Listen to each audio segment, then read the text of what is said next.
My fingertip sifts through, and I feel it, that dry gray sawdust, cool, almost soft. Then the plank lifts, and something small peels out of the wood's grain, a square of cloth, stitched by hand, the faded curl of a child's initial pressed into pencil. The board smells of river months ago and winter glue. Listen closely. Something rolled the meal home. What did that scrap carry with it? I'm Sam Nang. This is Nature's Dread. Find somewhere dark and quiet, put your headphones on, and listen closely. Tonight's story is called Mill Ledger. It begins in a town that remembers its river more than it remembers its past, where wood is thrift, memory, and sometimes evidence. The carpenter is a volunteer, quiet hands and a toolbox that has learned to forgive mistakes. He fixes porches for neighbors, pulls up warped boards in church basements, patches the school gym when rain finally finds the seams. The town grew around a post-industrial sawmill that closed years ago. That mill's boards were cheap, local, reused by generations. A plank wasn't just wood. It carried the road it took, the crate it shared, the night it was cut. People call that thrift. The carpenter calls it work, with eyes that look for edges others miss. On a Saturday, he pries up a kitchen board to replace a leak-damaged section. Underneath, between growth rings and pitch pockets, something is sewn inside the plank's heart. A tiny patch of cloth with a penciled initial, an M, light as breath. He stares. He could sweep it away, toss the scrap into the dumpster, and nobody would know. He photographs it. He sets the scrap on his bench like an artifact. He documents the board's orientation, its nail pattern, the smell. Why? Because sometimes the smallest thing resists being anonymous. Then it happens again. An identical square, same stitch pattern, same faded blue thread, found under the pews of a church across town. Then a sliver of a crate sticker, stamped with a NATO-style label fragment, in a school stair tread. A penciled initial, sometimes M, sometimes a blurred letter, appears in a parish hall floor and on a porch step. The pattern traces itself like a faint map. 2 houses, 3 buildings, all fed once by the same mill run. Suddenly, the town's reused timber is speaking in tiny embedded accents. I asked a dendrochronologist about growth rings and the way a cutting season leaves a signature. She told me that trees keep time like rings on a wrist, narrow ones for hard years, wide ones for wet springs. A mill cut in a certain winter can leave a recognizable pattern. But she also warned, carefully, kindly, that wood moves. Planks are reused. Crates are repurposed. A crate sticker in a floorboard might have traveled counties before it settled here.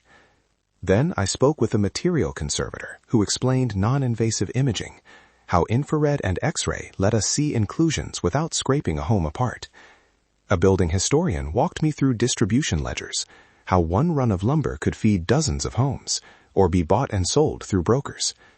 And a cold case advisor, yes, a cold case advisor, said something that threaded all of it. Documented context matters more than romance. Chain of custody, homeowner privacy, and the ethics of investigation, those are the rules that keep curiosity from becoming damage.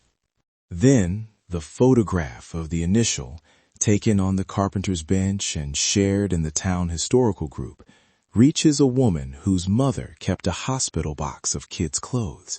She recognizes the stitch. She remembers an M on a shirt folded into a drawer years ago. She messages the carpenter. Suddenly, a living family leans into a nearly invisible trace. This is the moment where the question stops being academic. Who do you tell first? Do you call law enforcement? Do you go to the homeowner whose floor might contain another scrap? Do you respect the privacy of houses and people who did nothing but live there? The carpenter holds the photograph like something hot. We return to the bench.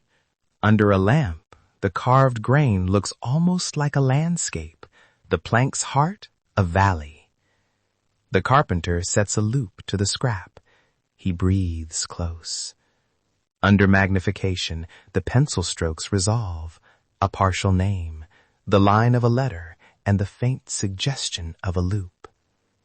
The conservator's lab sends back an enhanced photograph, contrast drawn, fibers made clearer, and for a moment, the room is so quiet you can hear the clock. The town begins to expect an answer. Hushed conversations start at the hardware store. But wood has its own rules. That partial name is a nudge, not a verdict. The bench becomes a courtroom of doubt, possibility stacked against scientific restraint. After that bench scene, a few things happen predictably, and a few do not.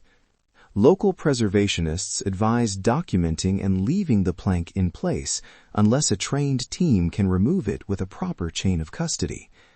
The cold case advisor recommends notifying authorities if the family wants to pursue it, but only with expert involvement. Some townspeople demand answers. Who was this child? Others worry about privacy. What right do we have to treat a home like an archive? The mill's records are incomplete. Brokers changed hands. A decade of night-cut runs leave gaps. The conversation becomes, in equal parts, scientific humility and communal unease. People argue at the library table. Volunteers offer to pry up more boards. Don't. You will hear me say this plainly. Do not pry up floorboards or enter homes without permission. Photograph carefully from the surface, then contact professionals. The last image that refuses a tidy ending, a single scrap visible through a thin, translucent plank by late afternoon light. It looks like a small sleeping thing. You can see the thread, the faint graphite, and nothing else. The town continues to live around it. School bell, river, dog collars jangling. Whether that scrap will lead to reunion, to explanation, or to silence, no one can say. Sometimes evidence is private in the way a memory is private. It resists being fully known, insisting you treat it gently. If this story stayed with you, share it with someone who listens in the dark, and subscribe so you never miss an episode. If you stumble on something like this in the world, remember the simple rules. Photograph from a distance. Do not pry up boards or enter private spaces, and contact a licensed conservator or local authorities who can advise on documentation and chain of custody. I've included resources in the episode notes, preservation contracts, leave no trace guidance, and a short checklist for how to safely report a found inclusion without destroying its context. For now, check the corners of your rooms and of your memory. I'm Sam Nang. Until next time, check the corners.